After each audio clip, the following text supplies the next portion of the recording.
In the late 16th century, England faced a financial dilemma. It wanted global influence, but its treasury was too weak to fund a classic empire. Instead of relying on traditional armies, the crown quietly turned to privateers, captains with royal permission to raid enemy ships. These legal pirates were cheaper than a navy and far more profitable. Each voyage returned with gold, silver, spices, and valuable cargoes seized from Spain, the world's richest power at the time. What seemed like reckless maritime theft became a strategic financial model, transforming ocean raids into a revenue stream feeding the early British state. Privateering reshaped economic warfare. Instead of spending on ships, England earned from them. Investors, ranging from nobles to merchants, funded expeditions much like modern venture capital. They supplied ships, crews, and weapons. The crown provided legal protection and political cover.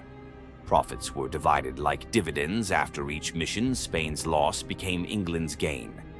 Through this hybrid financial system, maritime risk was converted into national strength, making ocean plunder an engine that powered the crown's ambitions. Queen Elizabeth I understood that England could not defeat Spain through sheer military might. But with privateers like Francis Drake, she discovered a cheaper path to power.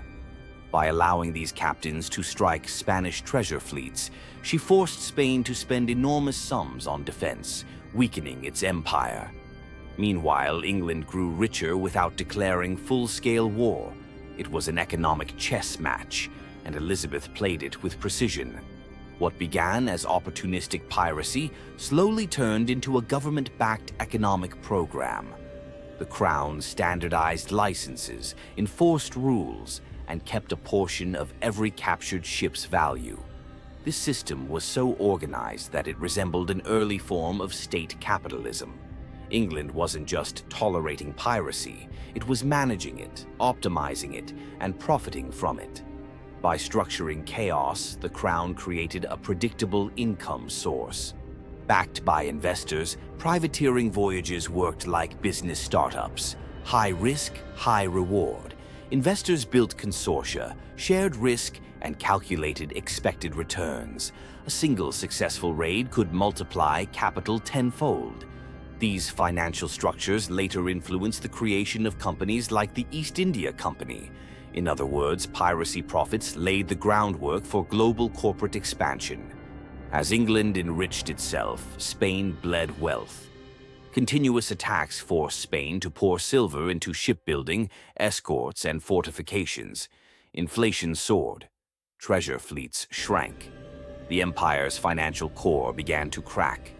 Without intending to, England discovered that piracy was not only profitable, but also a powerful tool for destabilizing rivals. Captains who once would have been executed as criminals became celebrated patriots. Drake and Hawkins were knighted. Their wealth financed ports, warehouses, and new industries.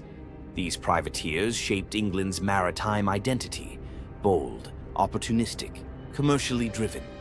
Their stories fed national pride and encouraged more investment in ocean trade. The profits extracted by privateers funded England's early expansion: new colonies, stronger ports, better ships.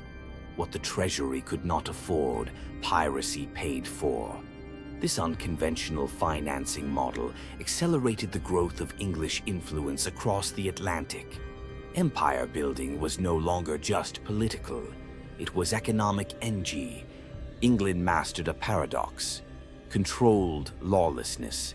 By allowing piracy within legal boundaries, the crown weaponized chaos while maintaining plausible deniability. This duality, order on land, opportunism at sea, gave England an edge in global competition. It was capitalism shaped by wind, salt, and risk. By the time the 17th century arrived, England had already transformed piracy into a financial instrument. The wealth accumulated through privateering seeded the rise of London as a global trade hub. More importantly, it created a blueprint for economic power. Use private enterprise to advance national interests. The empire that would dominate the next 3 centuries began not with armies, but with profit-seeking sailors carrying the crown's secret approval.